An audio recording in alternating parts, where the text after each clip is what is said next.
ഹരി ഓം ശ്രീമൻ ദേവി നാരായണീയം ദശകം 9 ശ്ലോകം 4. അദിഷ്ടപൂർവാനിതരാം സ്ത്രീമൂർത്തീൻ സ്ഥാനാനി തേഷാമപി ദൃഷ്ടവന്ത ത്രിമൂർത്തയസ്തേ ച വിമോഹമാപോ പ്രാപ്തോ വിമാനശ്ച സുധാ സമുദ്രം ശ്രീ മഹാദേവി നമഃ.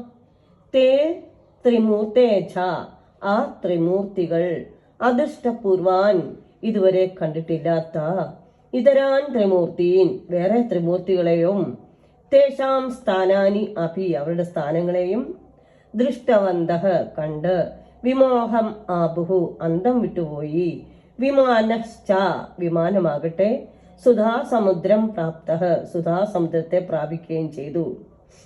തങ്ങളിൽ നിന്നും അന്യന്മാരായ ബ്രഹ്മ വിഷ്ണു രുദ്രന്മാർ എത്രയെത്ര, തങ്ങളുടേതിൽ നിന്നും അന്യങ്ങളായ സത്യലോകവും കൈലാസ വൈകുണ്ഠ ലോകങ്ങളും എത്ര. ഇതൊന്നും വിമാനത്തിലിരിക്കുന്ന ത്രിമൂർത്തികൾക്ക് അറിവില്ലായിരുന്നു. തങ്ങൾ എവിടേക്ക് പോകുന്നുവെന്ന് അവർക്ക് അറിഞ്ഞുകൂടായിരുന്നു. അവരാകെ അന്തം വിട്ടുപോയി. അങ്ങനെ ഇരിക്കെ വിമാനം സാവകാശം അമൃത സമുദ്രത്തിന് അടുത്തെത്തി. സർവം ശ്രീ മഹാദേവി സമർപ്പയാമി. ഹരി ഓം.